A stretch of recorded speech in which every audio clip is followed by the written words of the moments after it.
I was. What?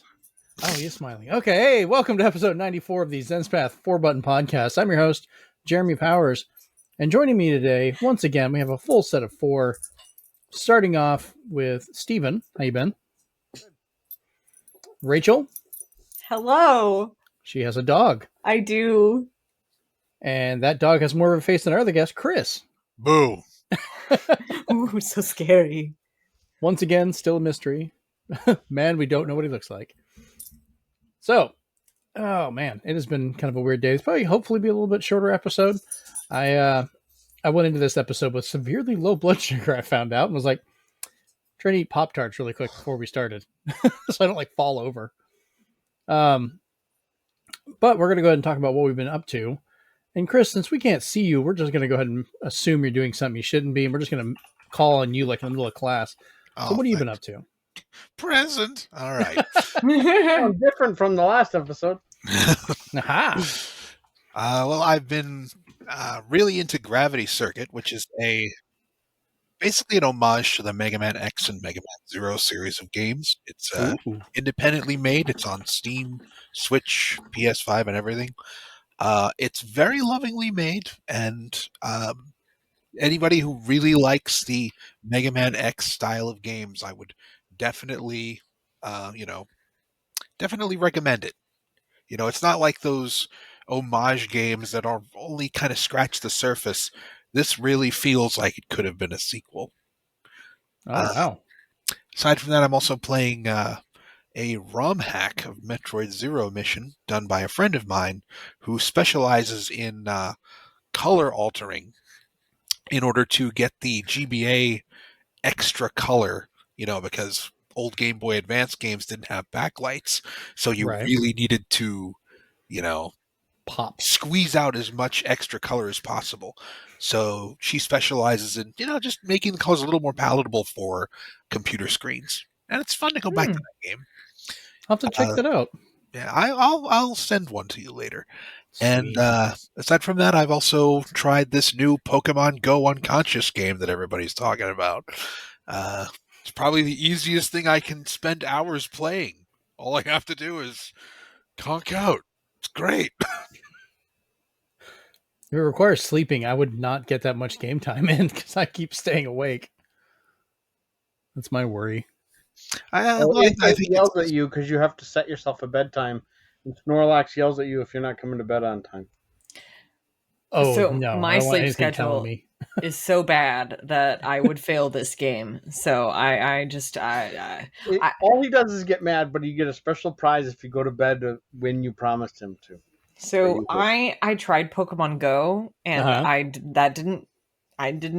just don't find that entertaining. So I think I would somehow find this less entertaining because I don't use sleep apps anyway. So that's just the way my brain thinks. That's fair. I mean, in my case, I've needed something to regulate my sleep schedule anyway. So this was more serendipitous than anything. And it records your snores and emissions. Deletes them after 24 hours, thankfully. So it knows if you snore and if you do anything else. Oh, man. I don't need that. Jeremy's like, well, I'm not trying this out. Why is my phone out of memory? You're going to have a hell of a soundboard, though.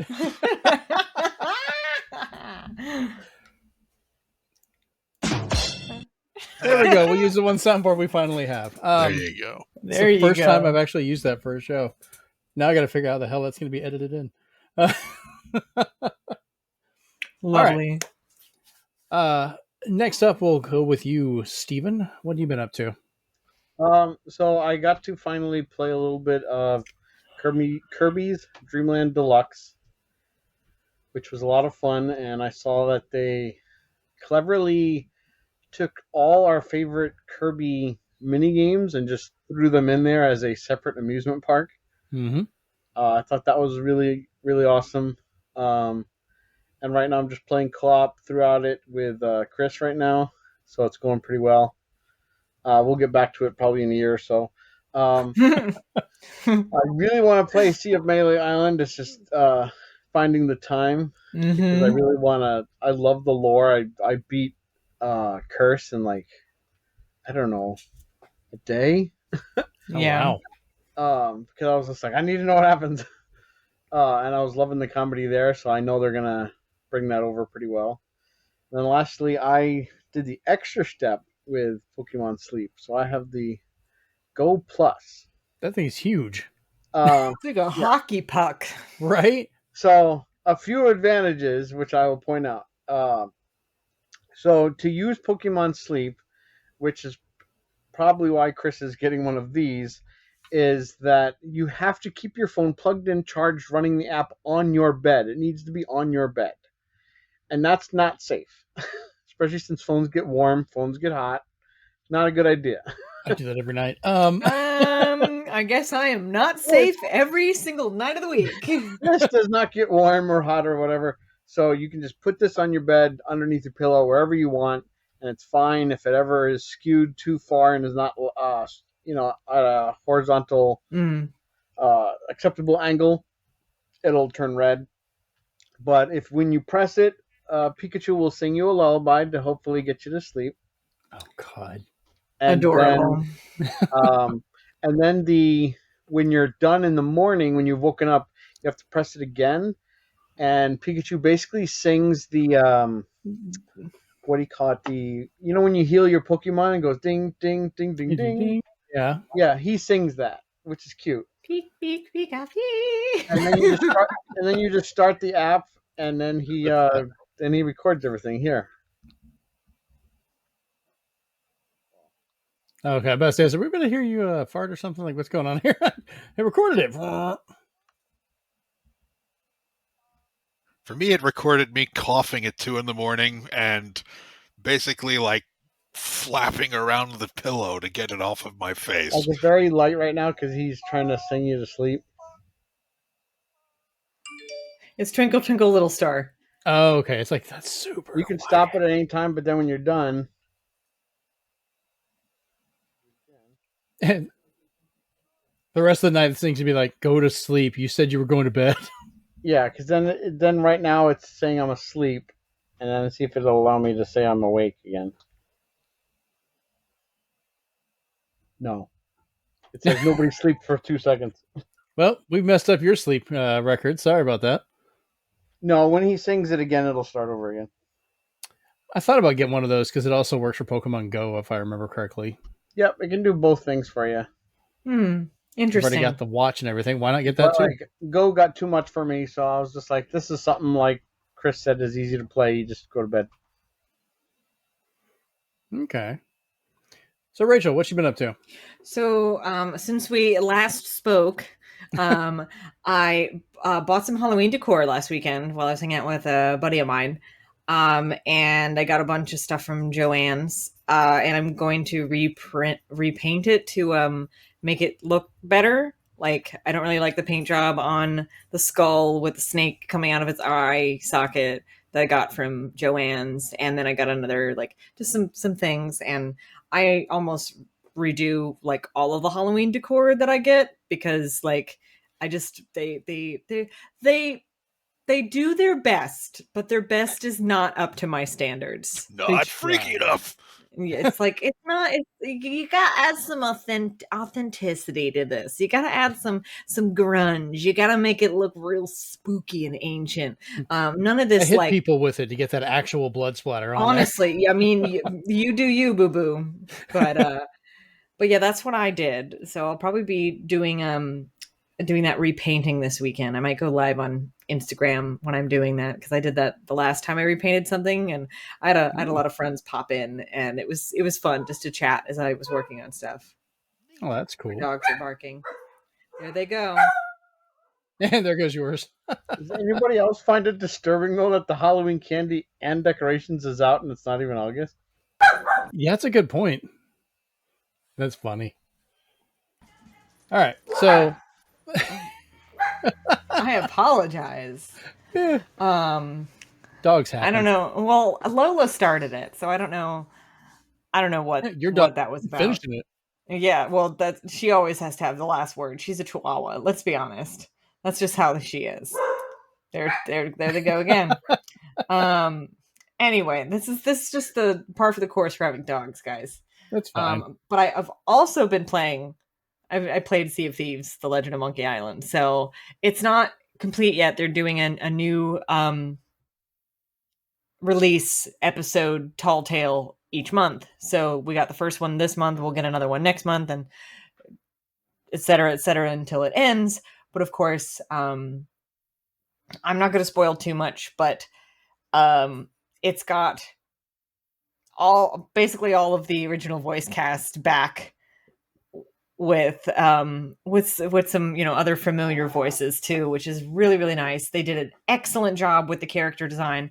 And my thought as I was playing it was, well, damn, if they did the character design this well on all of the NPCs and all of these other characters and stuff like that, what is stopping them from adding a proper character creation in Sea of Thieves? What is stopping them? Like, come on, Rare. If you can do this and make your people look really pretty, let me look like the way I want instead of this randomizer. Like, what's the problem? So that was making their serious Viva Pinata game, that wild Into the Wild or whatever it's called. I don't know, but that's my one of my takeaways. But of course, like I do with every game that comes out, literally every game that comes out, I like to play a game. Is Yuri Lowenthal in this? And he is twice with two different NPCs. It's not confirmed, mind you. I haven't seen a credits list yet, and the man himself hasn't said anything about it. But there's two NPCs in there that I am like, this is Yuri Lowenthal. And the two friends that I was playing it with, they were like, is it? I'm like, yeah, walk up to him again and talk to him. And they're like, I don't, and I said, just listen for Sasuke, because he's always there. and they go, oh my God, that is Yuri Lowenthal. So one of my friends, Fiery, he goes, you know what? I'm going to tweet the man. I don't know if he's responded. But he said, are you this particular person in the Legend of Monkey Island Sea of Thieves thing that's got going on? We got to know, because I play this game with every game that I play. Is Yuri Lowenthal in this? So, but I will tell you a little bit of advice, Stephen, before you play this particular mission. Okay. When you play it, make sure there's going to be a part where you have to rebuild a skeleton. Put the skull on the body before the limbs. Because we didn't do that, even though it didn't tell us to do it that way. And we encountered a bug and we had to restart the entire thing. It was not that bad because we had already gotten 90% of the commendations, but it still added 20-25 minutes to our playtime that we really didn't want to add to our playtime because we were all tired. So, but it was fun, and I'm excited for the next one. It's gonna be a good time. Speaking of your is Yuri Lowenthal in it game, he did confirm the other day that he is the voice of Smoke in Mortal Kombat 1. Oh, well, I mean, I just half expect him to either be a background NPC, a side character, or a main character. It's like him and Nolan North. In any game. Literally. And that shocked me because I'm like, now I have to go back and watch that trailer again for the Lin Kuei, because I didn't hear it. So I was like, I need to listen to it again, because usually, like you said, I can usually hear tinges of something in there, and I'm like, that's so-and-so, and Chris will be like, are you sure? And I'll be like, let me go check, because I know that's that guy. Before it was even announced that he was in Spider-Man, I literally, when they showed the trailer, I looked at my friend, because we were watching it together, and I went, that's Yuri Lowenthal. And they go, who? I go, that's Sasuke Uchiha. And but that's just it's a fun game to play. I do recommend playing that. It's more fun than asking yourself, is that Ray Chase? Which it also is almost always Ray Chase, another voice actor. But because you're less surprised to hear Ray Chase. You're always surprised to hear Yuri Lowenthal because it's so random. He could be a random like NPC character walking through a street, and then you'll see 6 other NPC characters throughout your playtime, completely different NPCs, but they're all Yuri Lowenthal. So it's just how it is. But no, that's I haven't been doing much. Just played Monkey Island, Sea of Thieves, and Halloween Spooky Times. So Just way too early Halloween. listen, Spooky time. Halloween is a lifestyle, okay? It's a lifestyle. Lie. It's a lifestyle. Spooky year round. That's me. Look, Can't I'm born see on it. Christmas. You don't see me going, it's Christmas all year round. No. Spooky is a vibe. Christmas is for December. It is not a vibe. The real vibe is the day after Halloween when all the candy's on sale. Yes. Fair. I miss that day. But I don't consume a lot of candy, I hate so that day. I can't. I Why do you can't hate that either. day? Oh. You're just like, there's so much candy. It's so cheap. I can't have it. Can I eat this and not die of a high blood sugar? Oh, I don't care. I will have candy corn. And I don't care who hates me for it. I like candy corn. So I get hate for this at this house, but I adore Nerds candy corn. It's the greatest thing ever. And I they never always- never heard of that before. I buy that is blood sugar be damned. I will buy multiple bags of Nerds candy corn, and everybody's like, "All candy corn is horrible." I'm like, "Well, you're horrible because Nerds are amazing." Have you ever had Try the this. candy corn that is not candy corn colored? It's I've- weird. You know what I'm It's talking about? weird. Yeah. Chris and I tried the Game Day candy corn that tasted like fruit punch and turkey and crap. That's So- terrible. There was one that I had. I don't remember. There's a chocolate candy corn. Which have you had that one? It's instead of the I haven't. white. I had pumpkin Hmm. spice, and that was horrible too. Oh, So, God. I just like there's- traditional. There's the standard candy corn, which the white part in the middle of the candy corn part is vanilla, and then there's chocolate, which is it's brown instead of white on that Right. part. But there was one that I had that was not pumpkin spice, but it was cinnamon, and it was very subtle, and it was surprisingly Cinnamon. good. I don't consume as much candy as I used to. Yeah, and I'm in an anti candy corn household, so if I buy it, I have to want to eat the whole bag, If- like the Steven, Nerds my candy house corn. is a safe land. If you need to make your escape, you're safe here to eat candy corn. It's okay. But I was If just I- like, "Ew, I want. Where's my Hershey's miniatures?" I'm We're like, in "Yeah." Florida, though, so I mean, If I do consume any kind of candy, I'm very like narrow on my candy like options. It's going to be a Zero bar, Ooh, yeah. Reese's, either Reese's Pieces or Reese's Cups, whether they be dark chocolate or otherwise. Not white chocolate though. That's gross. At least for Reese's it is. Chris has an interesting story about Zero bars. 100 grand. That's another option. Payday. A normal dark chocolate. I love dark chocolate. Love me a good like 98% dark chocolate. I really want a candy bar now. Those And are then, of healthier course- for you anyway. They are. They got antioxidants in it.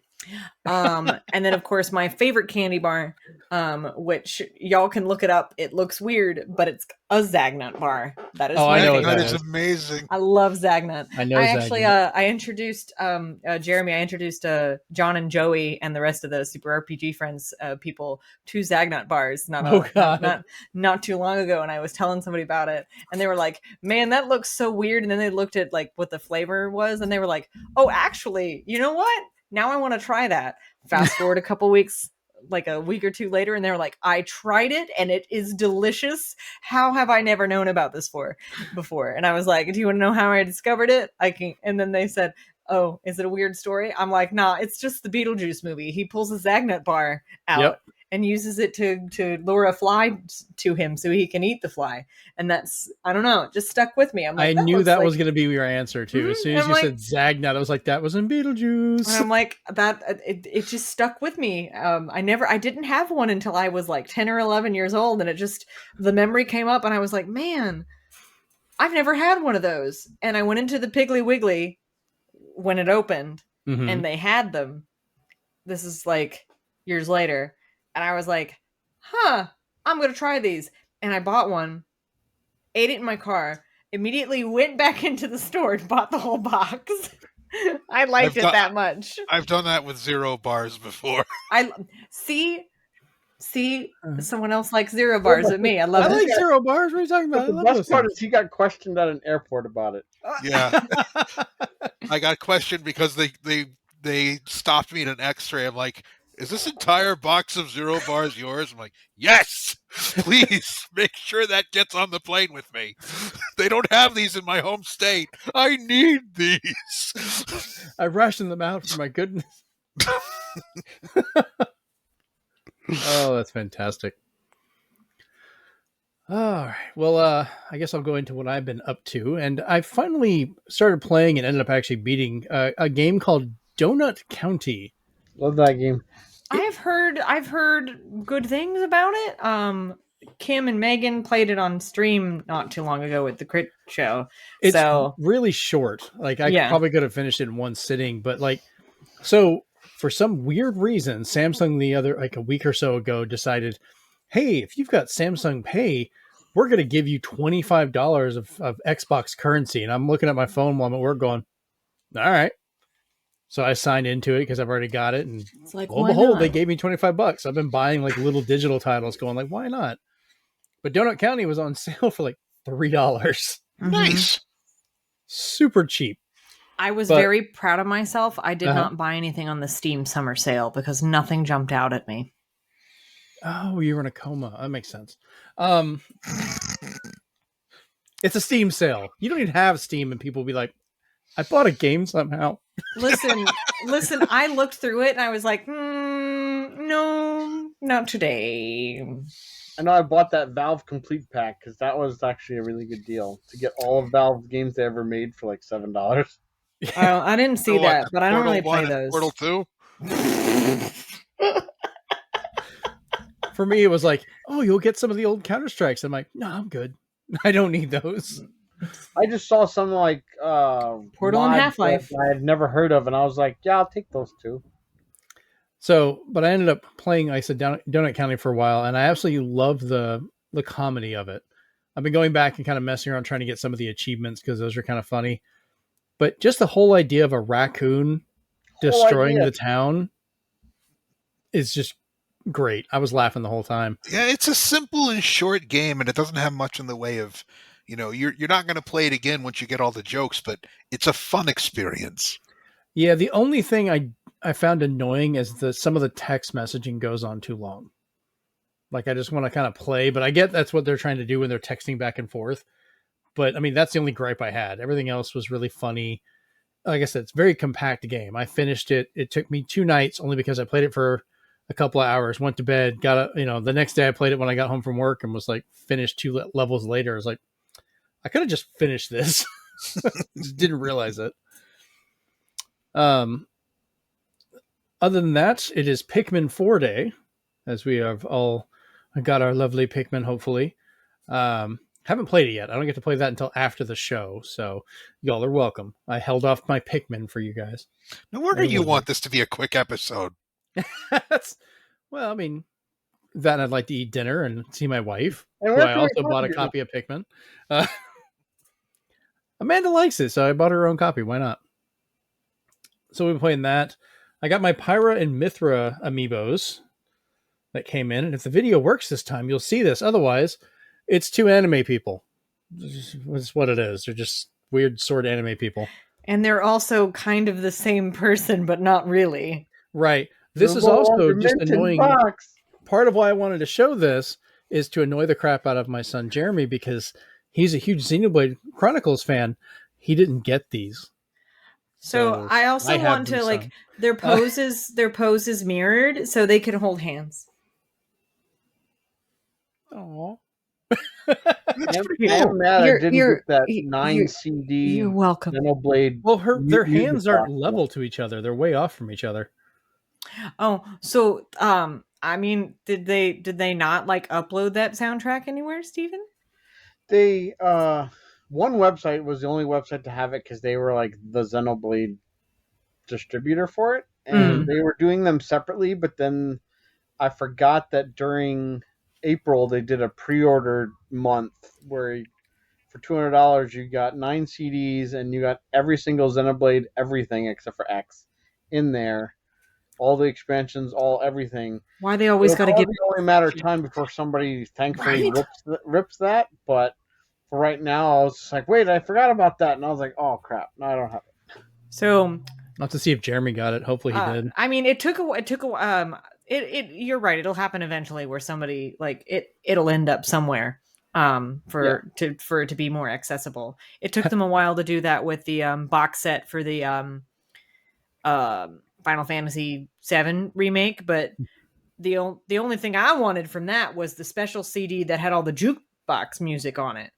And I think that might be what part of the 9 CDs has, because it covers all 3 games. It covers all the expansions. Yeah. The box looks amazing. It's got all the designs etched to it. It's got the I forget what they call them, but it's got like their gemstones from each game, like the different colored ones on top. Oh, nice. I'll have to this thing's beautiful. Go back and look, because we over in our Discord still have that drive that I made where I ripped all of my game music and stuff to it for everybody. So no one listened to that. No legal look at that. But we'll talk. I think we actually have some of those to listen to. The last thing is also I've been watching Star Trek Strange New Worlds season 2, and I've been really enjoying it. Like, there've been some hijinks episodes and stuff like that, but the episode I've been really looking forward to is next week. So next week's show, we'll see how it goes. But if you're familiar with Star Trek and you watch Lower Decks at all, that's the animated one that is absolutely hilarious. But the main 2 characters from that, Boimler and Mariner, the voice actors for them play the actual characters in real life on next week's episode of Strange New Worlds. Somehow they get stuck in the past. Oh, I saw a clip from that. I saw a little bit of it and I was laughing so hard because I need one Boimler scream. I need Boimler to scream one good time because Jack Quaid can really scream, and it's kind of his thing in the show. And then Tawny Newsome is Mariner. So I'm looking forward to that. And sadly, we're probably not going to hear anything else about it afterwards because of the writer's strike and the actor strike that's going on. But one day we will hear more funny stories about this afterwards once they're actually paid and taken care of properly as they should be. Definitely supporting in that. Speaking of San Diego Comic-Con and Paramount, though, they just Nickelodeon and Paramount just signed an agreement, so all of the 1987 Turtles are coming to streaming. Yep. Well, apparently Neat. Nickelodeon officially owns the license for all of the Ninja Turtle stuff. So they graciously were just like, yeah, we made an agreement to release all that, because Kevin Eastman announced it. He was just like, if you want to see where it all started on the screens, there we go. Definitely. All right. Well, I say we jump into the news. It's kind of an Xbox heavy news week. Hopefully this will finish up and we'll get some other stuff going on. But I wanted to start us off on some of the finalizations going on with this whole Microsoft and Activision merger deal. So the biggest hurdle they had to that was Sony themselves. They kept pushing back, fighting, causing a lot of this stuff, and kind of, pushing the FTC to do stuff to the point even the judge was like, you guys need to calm down. Well, Microsoft, if you remember, made all of these deals that if they sign it, you'll get Call of Duty for like a 10-year period, plus this other stuff. And Sony was the only one that kept pushing back. They wouldn't do it. Nintendo signed it. Nvidia signed it for their GeForce, like a couple other streaming companies. They all agreed to do it. But Sony was going to hold off. And now that the deal is finally going through for the majority, there's a little bit more we'll cover about this. So Microsoft was actually at the point that since Sony turned down the deal, they could potentially lose Call of Duty, and it wouldn't actually be against Microsoft because they were like, we tried to make a deal with you. You refused. Well, Sony finally bent the knee, but they kind of got screwed a little bit in the process because now that they didn't agree to the original deal, they're getting Call of Duty still, but it no longer covers other Activision Blizzard games. So now anything's up in the air of what they could end up making Xbox exclusive or Xbox and PC or other systems and leave out Sony, which I don't want that to happen to a lot of people, but it's also kind of hilariously ironic because it kept happening with Xbox, with PlayStation and other stuff. But I'm hoping that gets worked out. Like, I'm sure like multiplayer games and stuff like that are still going to go everywhere. Hopefully they do. That'd be really weird to just all of a sudden have Overwatch 2 taken off. No one would notice because no one really seems to play it anymore. Ooh. It's coming to Steam now without You're not wrong. So yeah, I mean, they messed up with Overwatch so bad I stopped playing it, and I was like, I loved that game, but then Overwatch 2 was such a hot mess, I just never even bothered turning it on. That is not a sequel. It's not, but it is. they did what they had to do because they couldn't pull a Chocobo GP and just remove the loot boxes. They said they had to relaunch a new game in order to remove the loot boxes. And then removed like 5. Yeah, they messed that up. When Jeff Kaplan left, I was just like, uh-oh. Uh-oh. Yeah, we'll see from there. But going back into the actual Activision Blizzard Microsoft deal, the CMA over in the UK, Microsoft and Activision have finally agreed to extend the closing date. So the merger, they're going to work out an agreement. So it's going to now end. They have until October 18th to finalize it, but they set themselves a date for a payout of $3.5 billion on August 28th, I believe. So that's probably going to be when it goes through. But Activision and Microsoft put out a joint statement where they said the recent decision of the U.S. and approvals in 40 countries all validate that the deal is good for competition, players, and the future of gaming. That was actually Lulu Chang Mercervery, Activision Blizzard CCO and EVP of Corporate Affairs. That's really legalese. Anytime I see EVP, my brain immediately goes to electronic voice phenomena. That's not what it stands for. But... So what would CCO be in that case? No, I know what CCO is. It's. No, I'm saying if you're thinking it's that, what could we rename CCO to fit it? You're killing the joke. More on that as it develops. I'd have to come up with something. We put her on the spot. Yeah, you did. Listen, I can improv real well with certain things, but that, not it. Fair enough. Given global regulatory approvals and the company's confidence that CMA now recognizes there are remedies available to meet their concerns in the UK, the Activision, Blizzard, and Microsoft board of directors have authorized the companies not to terminate the deal until after October 18th. I'll be really happy when we don't have to read these quotes all the time. It never ends. Yeah, it never ends. Well, we did get one more part to this. The FTC is finally back down totally. Microsoft went to their in-house judge at the FTC and put a motion, and Microsoft and Activision argued the district court had a full opportunity to consider the FTC's claims and found that the commission was unlikely to succeed on the merits of those claims for multiple independently sufficient reasons. And their own in-house judge was like, yeah, let's just let this end. Let's focus on ChatGPT and OpenAI now. Right. Yeah. So hopefully they come at that with a better fervor than they did Microsoft. I don't know why everybody was groaning. FTC is attacking that. Oh, yeah, but I want them to actually win. That's the thing. They've had such a terrible reputation with this previous thing. It's hard to know who's on whose mind right now. They're probably using ChatGPT to make half their arguments. Is Call of Duty coming to ChatGPT? So you're saying it can't run on ChatGPT? Yeah. Can the Nintendo Switch run ChatGPT? Oh, Lordy. No. Oh, no. Does it? And then they're going to ask, does it connect to the internet? Oh, God. So I want to interject a little story here that happened in the last few days. Yes, go for it.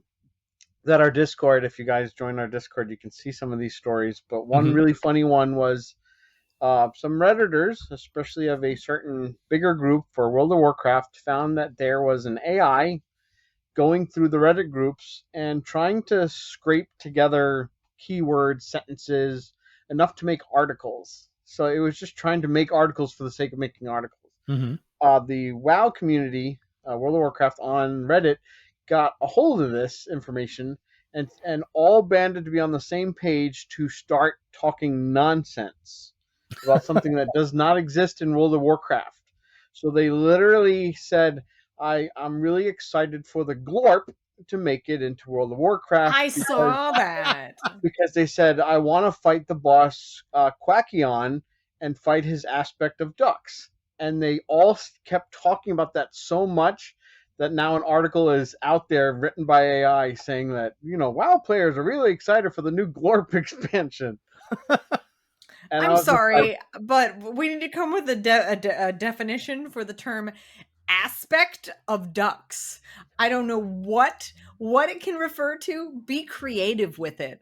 I want to know what you think an aspect of ducks is.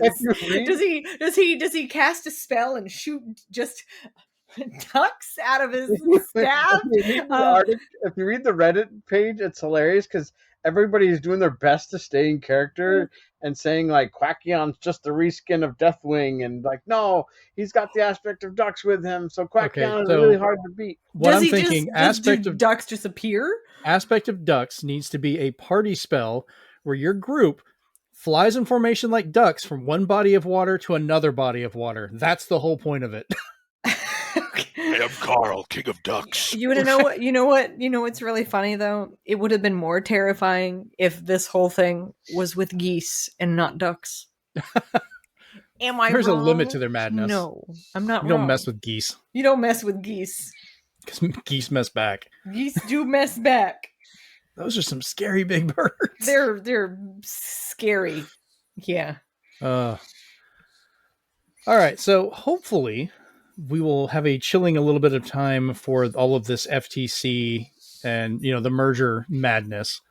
The CMA they've all agreed to drop their stuff. The FTC's agreed to drop their case they had going in August. So that legal stuff is over. So now it's just a matter of when, not if. Like the merger's going to happen. The CMA's already agreed it's going to happen. They're just hammering out the last details they want to do. So at least they're sitting down at the table. So this is going to happen. No more back and forth, thankfully. All right. So on to our next bit here. We're finally seeing the end of Xbox Live as we know it. I have some thoughts on this. Yeah, this is kind of a weird one here. I don't even like Microsoft announced Xbox Live, as it has been called for 21 years, is changing it to Game Pass Core on September 1st. All existing Live Gold subscribers will now convert to Core subscribers. So they're kind of making this somewhat like PlayStation's setup with like 4 different layers, which we're going to go through here. There's 4 tiers. All of these will get member deals and discounts. So I just took that out so I don't keep saying it over and over again. You've got Core, which is $9.99 a month or $59.99 a year, which is the normal Xbox Live Gold has been for a long time, which mine renewed out of the blue yesterday. Really would have appreciated a heads up. Thank God there was money in my account. But hey, I'm good for Xbox Live for a while. You get online console multiplayer, and that is important that they specify console multiplayer. You get a catalog of 25 games on console, which they've only announced so many of them so far. But this will include Among Us, Descenders, Dishonored 2, Doom Eternal, Fable Anniversary, Fallout 4, Fallout 76, Forza Horizon 4, Gears 5, Grounded, Halo 5 Guardians, Halo Wars 2, Hellblade Senua's Sacrifice, Human Fall Flat, Inside, Ori and the Will of the Wisps, Psychonauts 2, State of Decay 2, Elder Scrolls Online, Tamriel Unlimited, and some other stuff. And Rachel has statements. Go for it. Since it's, Xbox Live with Gold, games with Gold, when you convert to this Core subscription, do you retain access to the games that you previously got with Gold? You do. Okay. You'll keep them till the end of time, they said. Good, because otherwise I would be concerned. Okay. Yes. My other question is for the next set, which has a callback to the Core. So moving on.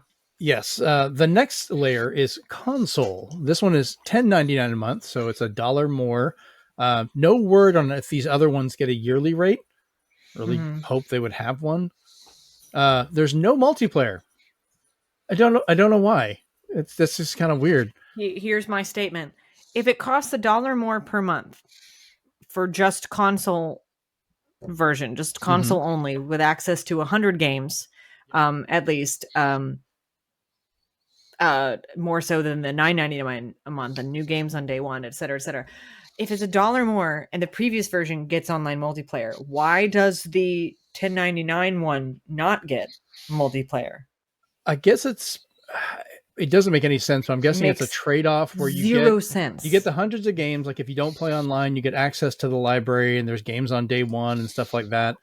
But you're not playing in multiplayer, which means like, what if you have this and all of a sudden a game comes out where you're like, oh, I really do want to play this multiplayer. Yeah, you have to jump up to a higher level. Yeah, it sounds like it's for people who don't really like the $9.99 version, because to be honest, that whole list is about, I want to say 80% multiplayer. So Yeah. there's gonna be a lot of those that they're like, I don't want to play those. Those are multiplayer games, and they'll be like, I'll just play Hellblade, Inside, Ori, and Psychonauts 2, and that's it. Everything else is multiplayer based. Right. Or multiplayer options, but yeah. Next up after that, we have PC, which is back down to $9.99 a month. You get the catalog of hundreds of games on PC, new games on day one, and then EA Play membership. So EA Play, you get does those. that include multiplayer? Literally, it's on PC, so it doesn't matter. They don't charge for it. Yeah, it's still weird. And then finally, you have Ultimate, which is $16.99 a month. Catalog of hundreds of games on PC, console, and cloud. New games on day one, member deals, discounts, and perks, online console multiplayer, and EA Play membership. So here's my thought. Here's my, and y'all know I have a PlayStation Plus membership. I have the big baby is what I got. Yes, I got that too. Xbox really said, they've been, being kind of like right in vibes toward PlayStation and Sony, which valid. But they took one look at PlayStation's like tiered membership that they had and saw how it went and went, we can do that, right? Yeah. But we'll make it confusing in our own special way. But yeah, we'll somehow make it more confusing, and have one of the levels not even make sense. So I hope they decide, oh yeah, we probably should do console multiplayer on that, because if a person just wants a console membership, they're going to be like, oh God, I'll just get the $9.99 one instead of the $10.99 one. Like for a while. I can think of a couple examples of where I would use that. Like, but it's not the norm. Yeah, but like if it's a parent buying it for a kid and they don't want them playing online, hey, you've got access to all these games. That is true. You aren't going to be online, but you can play them. You don't have to worry about it. But if you, it's not like you can't be like, well, I'm not going to play multiplayer. I don't have very good internet access. Well, then you're not going to get the games you're getting either. That's going to be a pain. So that doesn't make sense. Yeah, but this wouldn't be the first time that Microsoft made a terrible decision and backpedaled. Really? That whole always on thing, talking of internet. So yeah, I remember behind the Kinect in front of it. I remember when that announcement came out. Like, I think I was at work at GameStop at the time. Sony threw, and it was so funny because we were standing in the store watching the live stream on the TV behind the counter, and we all looked at each other, went, oh, that's not going to go well at all. No, no. And we laughed all the way to the bank with our pre-orders on that, by the way. So, but yeah. That's the thing. Microsoft will, sometimes the corporations will just be blind until they get hit and they go, oh, okay, people wanted that. Let's put it back. But Chris, you have to understand, you can't just flick a switch and turn that off. Oh wait, you can. that is with all corporations. They make silly decisions and they come to regret it, and then they try to backpedal. You can get a PS3 for $6.99. You'll work another job to get it. It's like when Sony's like, nobody wants cross-play. People only want to play with other PlayStation players. No. Don't get a new console, get a 32X. But no, the corporations learn eventually. It Or usually die. takes them, or they die. So yeah, we'll see. Man, I really don't know. What kills me and what I want, and this has worked with Nintendo, like when they made the family plan. I pay I think like $70 a year for the family plan, but there's like 8 of us that get to use it. The 5 in my family, and then I have 3 specific friends that I have on there as well. That makes sense to us. We can all use it. We can access everything.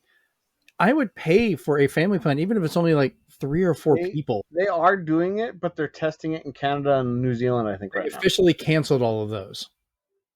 They actually went and canceled all the family plans. So it looks like they're not going to be doing it, or at least they haven't announced anything. And I'm like, because they thought they didn't make enough money off it. That's going to be their reason. I already know. Like that's the vibe I'm getting. Because I wouldn't use it as much, but I want my online multiplayer. Jeremy wants to use it to play on my Xbox One X to get games. John wants to use it on his computer to get games. So if they did a family plan that has the ultimate one, I'd pay the premium on that for us to go ahead and get it so we could make use of it. But I'm not sitting here and paying for these things for 3 separate ones, all shared between the same systems around my house. I think you're going to get family eventually in a year or so when Activision Blizzard is said and done and it's added to the value of this, but then they want to get even more subscribers to kind of, like you said, they need to make a lot of money off of the merger year one. I think they'll concede and say, now we have Ultimate Family for whatever a year. And they used to have Xbox Live Gold family plan. And we actually had that. Like even Amanda had an Xbox Live account and she barely plays games that much. But she had one, I had mine, Jeremy and John had them. Once that went away, it pretty much just trimmed down to just me and Jeremy because John didn't even bother doing it because he just plays on computer. So they'd get more money out of us, I think, if they actually gave us the option. But that's on them. That's for the company to choose. I'm not going to get it until I get what I think is best for me, you know? Yeah, I would say give it time. Like even the PlayStation tiers, even those PlayStation tiers they had to fix when people were, when it was getting tested internationally and everybody was complaining that there was a lot of like problems that were making them not subscribe, and Sony's like, no, it's not going to be like that for the US or anywhere else, and then they fixed it. I think it was either the pricing plan or something else, but they had a rocky start too. Okay. So yeah, no more Xbox Live Gold. That's going to be kind of weird. I've always... It just it rolled off the tongue. It was, I will say that they did a very good job with naming that. I mean, PlayStation did too. But like, it's just games with gold. Like I'm probably still going to call it that, to be entirely honest. And so is everyone else probably. So sorry, Microsoft. Not really sorry. We're going to stick with that name no matter what. So yeah, the previously acquired games gold will still be there. Don't have to worry about that. Drop that lens cap. And then the previous Game Pass subscriber discounts will apply to Core. And that's actually something I like because like during their sales they were doing now, I would see a price and be like, oh, it's marked down. I'll go ahead and get it. And then find out I can't because that particular game's discount was only for Ultimate or Game Pass people. And I'm like, I just want to buy the game. You're doing a sale.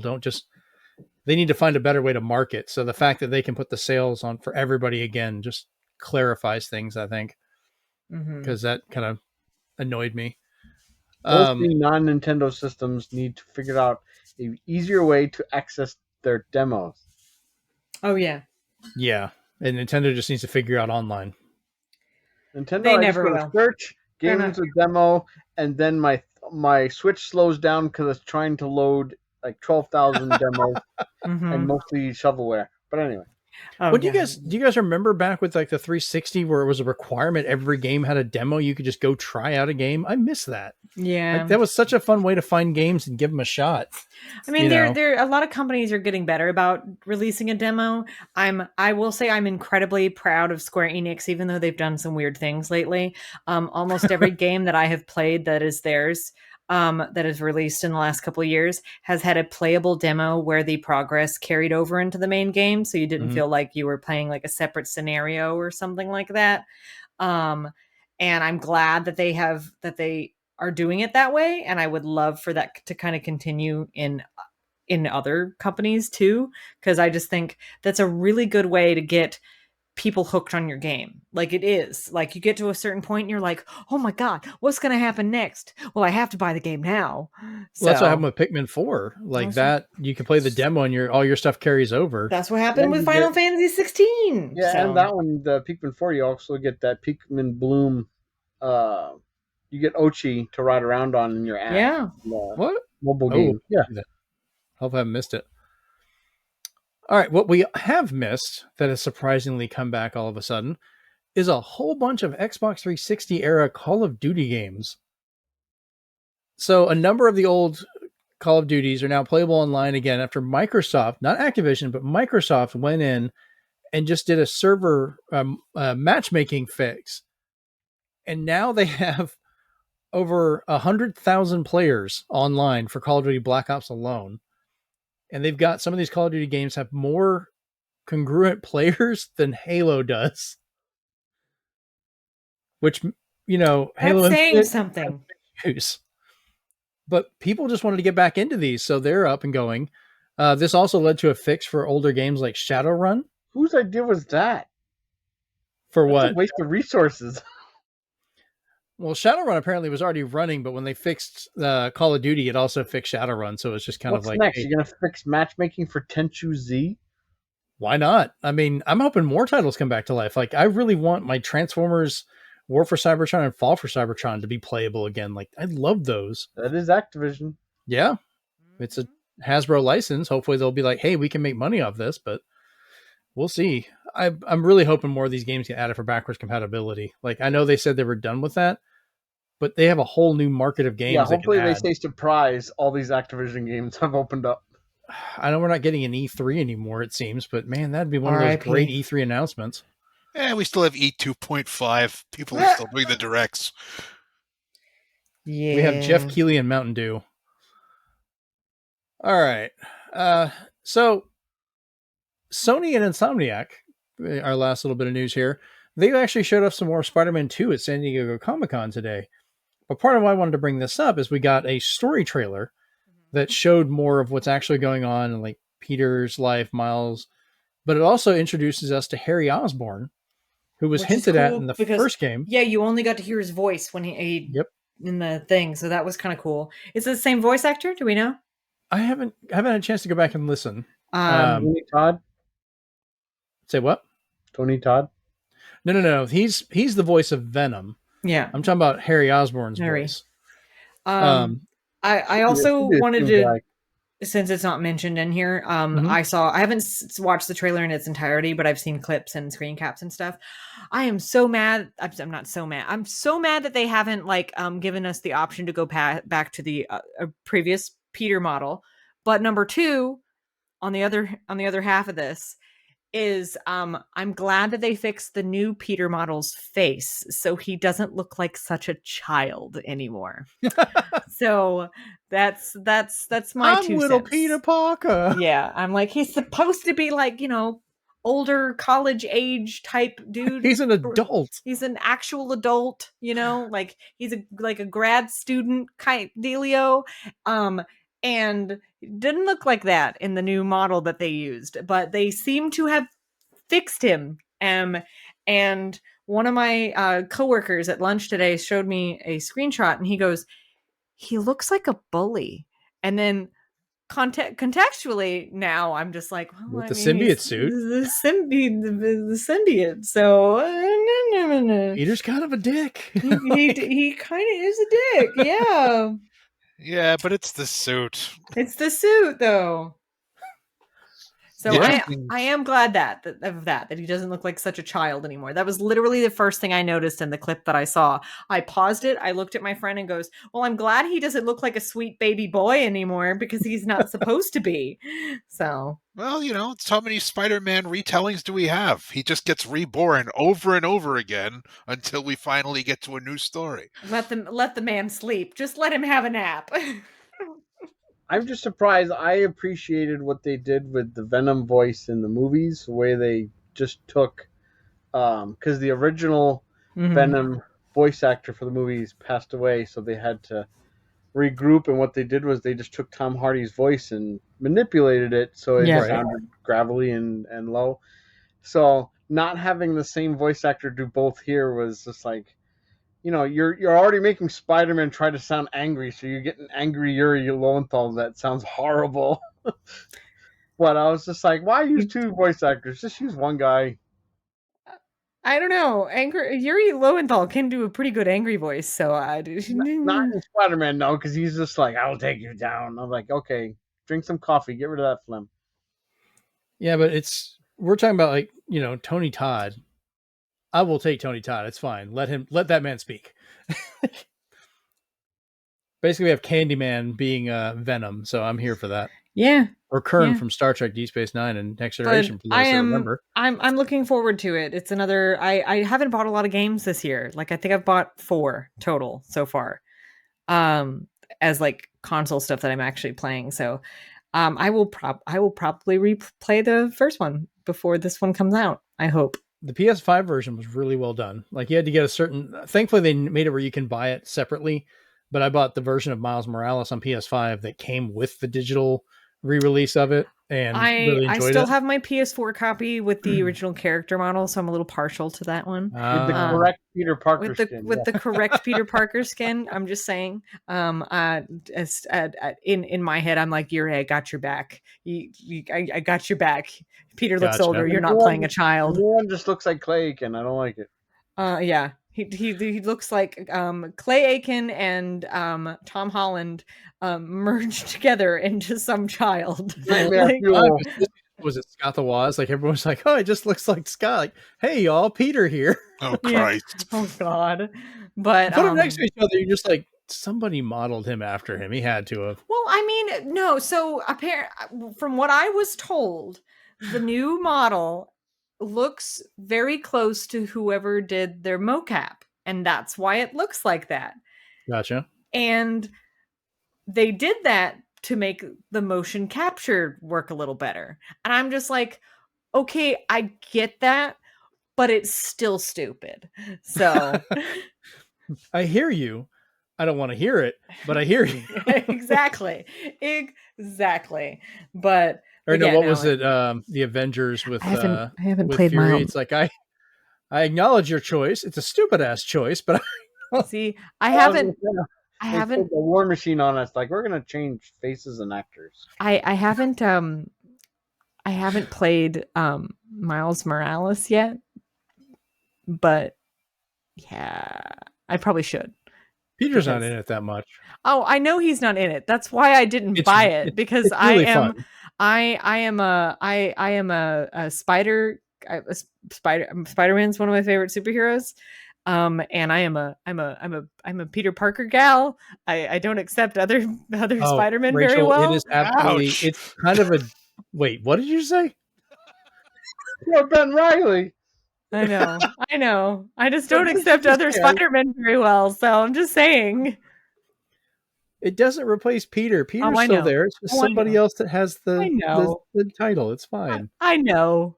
I like when they handle characters not really like that. Peter. Okay. Yeah. Well, there's Peter B. Parker. But Jennifer has been obsessed with Miles, both from the movie. She's playing the game, which I have to give credit. Insomniac Games did a phenomenal job on both Spider-Man and Miles Morales with their accessibility options. Mm-hmm. The things I could turn on and access for Jennifer to be able to play it has let her enjoy that game way more than I ever thought she would. Like she liked the character, and I was like, well, she'll play it for a bit and get frustrated. Mm-hmm. She's made it a good chunk through the story because they give you the option. And I I hate that people will complain, so it's for easy mode. Like, I don't care. If you don't have to turn it on, don't turn it on. But like, she cannot get knocked unconscious. No matter what happens, she will not fall. She'll get hurt and, she'll see her life go down and she can heal and everything, but it's not going to frustrate her and constantly knock her out. If she's trying to swing after something, they'll automatically slow down what you're chasing. And if you get close enough to it, while it helps you swing, you'll automatically just latch onto the vehicle or latch onto what's going on. So that keeps her from having to fight with that too much. All the science puzzles automatically solve themselves. You don't even have to fight with them. You can turn off the button pressing where you just hold a button, and they give you like a much wider window for doing these things. But my hat's off to them for doing that, because that is now another game my daughter gets to enjoy that she could not previously. So I'm always good for accessibility. Even though it's satire, Chris shared an article from the satire publication Hard Drive. The gaming part of the Chris, onion. do you remember what the title was? I brought it up just in case, but it hit me right in the feels. Oh, no. Oh, yes. Let's see. Game introduces easy mode for people 35 who only have 1 hour to play ever. Yeah, that is simultaneously insulting and delightful. It's because it's true. It's so true. Like, oh my God. Like, you get home from work and you're like, I'm tired, but I want to play video games. I can only play for an hour. Aha. I'm not gonna lie. That's part of why I love that, or something else comes up. That's part of why I love Donut County so much, because I'm like, this game is just stupid, easy, and chill. I'm so happy. So you know how when No Man's Sky first came out and it got a bunch of flack.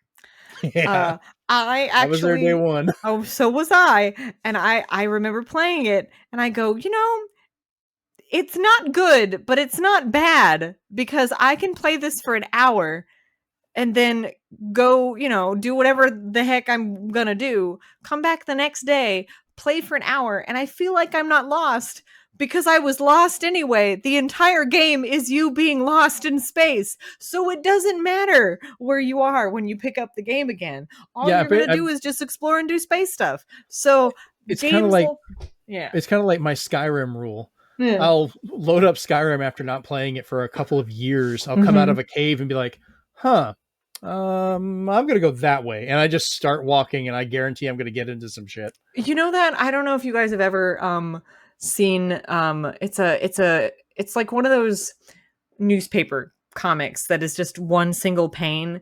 And it just reminded me of this, and I think the title is The Adventure of Lady No Kids, and it's just a lady she's in a top hat, she's in a blazer, and she's in, I guess, her undies, and there's this family with a stroller, and she is just standing there like with her hands on her hips, and she's looking at a goose, and the caption is, well, I'm gonna go follow this goose for a while. And that's what it is. That's the vibe that this gets across. Yep. I can't tell you how many RPGs I've played where it's like you cannot save until you're done with the prologue and us telling you the story. There it is. I literally there it is. Word for word. It's me. I am Lady No Kids. I have no problem with people not having kids. That's fine. It's just, I always find that hilarious. That is a really good comic, though. I'm gonna go follow this goose for a while. Like, literally. Let's see where I end up. Let's see where I end up. Yeah, that's... I added it to the memes section because we just need to have that there. Join us on our Discord. Yes, join us. Oh, man. So, like I said, this is kind of a light bit of news this week, so we're going to jump over to the big question, where all of us have thought long and hard about this, except Rachel, who has no idea what she wants to answer. No. So we're just the best answer, though. So I'm not going to call her out first. Though I did think you were talking about earlier about, who I randomly choose each time. I actually considered, I was like, I should make all of us bring a D20, and at the beginning, we all have to roll and see who goes first. D20? Gosh, I mean, you could do that with a D6. Yeah, but more chances that we'll actually hit the same number that way. That's true. You're right. D20. There's some. I mean, I got a D100. We really want to get deep into this. We throwing those things around. But this week, our big question, if you could choose a particular title or topic to get the full Digital Eclipse virtual museum and preservation workup, what would you choose? So this was kind of inspired by like the Atari 50th anniversary collection that they did, that the games, they're on there. They're kind of playable, but they don't hold up well. But the whole enjoyment of it was just the in-depth interviews and just digging through the entire history of Atari from its founding up until modern times. And it's one of those where, like, you're not even playing the games that much, but you're just so into everything they have in there. What would you want to see get that treatment?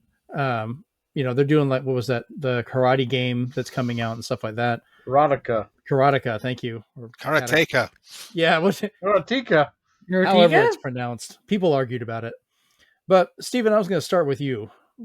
So I've technically got two. One is some people see as a cop out because they literally developed this version, and the other one's more of a pipe dream. But the first one would be, we haven't had it since 2013, where they gave us what was called Midway Arcade Origins, and it was kind of I don't want to say watered down, but it was more like a greatest hits version of the Midway Arcade Treasures that we got 3 volumes of back on PS2 and Xbox. And it spanned everything from their old days of Rampage and Joust all the way up to the Mortal Kombats and Hydro Thunder, all the ones you could play in the arcade. So especially with the tumultuous timeline Midway has had over the last couple of decades here, and the fact that most of their stuff is now under the Warner Brothers umbrella, I easily think that as soon as Digital Eclipse could say, like, let's do this again, but now with the funding of Warner Brothers, they can kind of call all these people back and talk about their games, and maybe even add some more we want in there. Maybe put all the NBA Jams in there so we can play those again, or the Blitzes, and just take out the players' names or something like that. But with 1UP Arcade, I think it's possible to still get the license. But my pipe dream one, which I know will never happen, is, and people will fight me on this, but I believe there are still good ocean games out there. Okay. But a lot of them are all movie licenses. So when you're trying to get the Addams Family or anything like that, I don't know what kind of hurdles you'd run into. I wouldn't mind those, because they could kind of go into, like, how did this pitch come about? What did you base it off of? Because some of them are based off cartoons, some of them are not.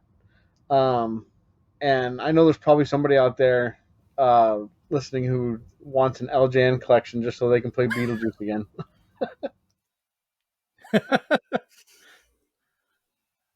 All right. Chris, what was your answer to the big question this week? Seeing as how we miraculously got Super Mario RPG as an update and a remake, it put me in mind of Alpha Dream.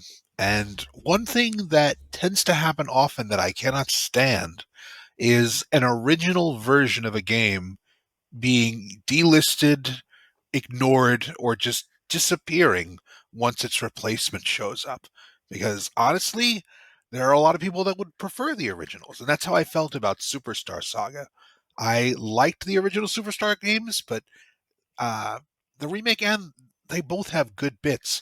So I would love to see an entire Alpha Dream collection, including the stuff that never came out here in the States before Nintendo said, "You're the Mario guys now," because they did make a couple of RPGs before that, and we never got to play them. I think in that case, not only would I like to see those games, but just to get the history and everything of, like, the pre-Nintendo, the Nintendo period, and, like, their fall whenever they got, pretty much shuttered by Nintendo. Even the name Alpha Dream was based off of Final Fantasy, because they were a bunch of Final Fantasy devs that moved on to their own thing. So all that would be great to know, to get all of the artwork from the originals and the remakes, every little bit, including their unfortunate fall. just because a company fails doesn't mean they didn't make something amazing, and I want those things to come back. Yeah. For sure. All right. Rachel, did you happen to think of anything? Well, I mean, other than No what pressure, I I'm post just there. saying. So, I mean, just in the general sense, games that are trapped on older consoles with no plans of a re-release. That's the whole shtick of this, right? The only things that I can think Not of, quite, but I mean, that's That was part. mine. That's part of it. It's part and parcel with it. But looking at I'm looking over here because I'm looking at my my bookcase of games, and the biggest one that is popping out to me that I know I do not foresee them ever doing this. Was y'all know about Operation Rainfall? It's the reason why we got Xenoblade, and that might not seem, it's not retro. They're not retro at all. They'll get there soon they're enough. very retro. They're on Wii. They were on Wii, and it was Xenoblade. That was over 20 years ago. Yeah, I know. They were on Wii, and it was but like I want Last Story so bad. That's the one I'm gonna say. So it's literally the last story, and so I love that game. Played it the whole way through. The multiplayer was weird. Did not have fun with that. Barely even used it. But the story was so good, and then of course it ended really nicely. I felt okay. You can just kind of make your own assumptions, and then of course there was a follow-up kind of thing, but it was this weird like mobile visual novel thing that I'm just like, I'm not accepting this at all. But now it's just trapped on the Wii with Pandora's Tower. So it was Pandora's Tower, Last Story, and it was Xenoblade. The first Xenoblade. Yep. Operation Rainfall. So like that's, and I'd love to like, also I feel that they could there could be some content produced about talking to these devs and what went into like how this all came about and what happened, and talking to the people that like did Operation Rainfall and stuff like that. So like, because it was fans, and I mean, fans have power. We really do. But like, that's the biggest thing that people like when I'm asked the question is, what game from an older console would you want to be put out again? And I was like, The Last Story, because it was so good and it was unique, and I feel that more people should experience it. I wonder, because it was published by Xseed, both Pandora's Tower and Last Story, if they'd know more about, if somebody like started tweeting to them like, hey, do you hold the rights to these anymore? Yeah. And I think also there's some kind of muddiness with Last Story too, because the music was done by Nobuo Uematsu. And that was right kind of in the middle of the weirdness that happened with Square Enix and him. So I forgot about that. Yeah. Yep. I'm bringing back the deep lore. So it's like people forget that happened, and is that the one they found where was that the one where he hadn't actually written all of his music? Like he had one of his underlings that had written it, and he was taking credit. That was part of it. Okay. Yeah, there was there was some more layers to that. But like it was right in the middle of all that, and then I was like, oh man, no, I like him as a composer, so this is interesting, and but it's like yeah, you look at the Wikipedias of those three games, and there's a story there, so that could definitely benefit from a digital Eclipse treatment. Yeah, because so my original intent for this was not so much like old game that hasn't been brought over, though. That's a nice bonus to it. I'm talking about like stuff like digging into the history and the story behind something. Yeah. Which that would definitely be great. Like covering that whole situation would be fantastic. I'm gonna slide over and grab my copy because I got the like collector's thing. So me too. Talk amongst yourselves. I'm gonna go grab the thing. That was my big thing about even like the Midway was like, we don't know where some of these original people are. I don't know. Like, we know Mark Cerny now works for PlayStation. I can't hear anything, so I don't know what you're saying. After making Marble Madness, so Mark Cerny I don't know what we'd have to pay him to get him to be on a Midway Collection to talk about Marvel Madness. Like Nice. Look at this. What I'm showing for those just listening and Yep. not watching is it's the cover, and it's so pretty. Like, look at her outfit. It's so cool. And it's got and That's the US version, right? yeah.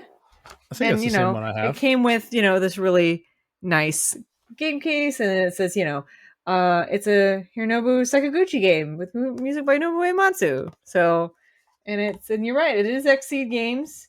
Mm-hmm. There's nothing else on it but Xseed Games. There's no other publishers. And it came with, of course, this premium soundtrack that had 7 songs on it. There's obviously more on the actual soundtrack. And this cool art book it came with. It's just fun. And my God, I still have my receipt. You can't see anything on it. It's so faded. It's so faded. That's great. So I don't have a lot of the things that I got. I don't have like it complete anymore because several moves have like lost stuff. But this one, I made sure I was like, I gotta keep this because I just have a good feeling about it, and I want nothing more. Like once a year, I will get an urge to play this game, and I'm like, I don't want to hook up my Wii U to play this, and then that's all I will think about it. So it's interesting how this big question evolved from what you were considering, Jeremy. Because yes, it's good to know where these things come from and the developer's mindset to make a digital Eclipse compilation. But at the same time, we also want the preservation of the games themselves, which is just as important with collections. So, and that's something they're really good about doing. Like I always knew that'd be part of it. It's just kind of that backstory to it. So the one I chose is a little bit different on how it is. And I was kind of thinking like how gameplay would work with this. But I was thinking of going back and looking at Sega, but not like the entire history of Sega, but their hardware history. Because Sega, their biggest competitor with Nintendo and everything going on, had some very massive innovations in arcade hardware and then home hardware. But then they started stumbling with infighting and making, competing systems at the same time, and then hardware that never ended up coming out, all culminating in the Dreamcast, which a lot of people consider to be the best system Sega ever made. But ironically, it was the final one they made. And I'd want to know about that history of stuff.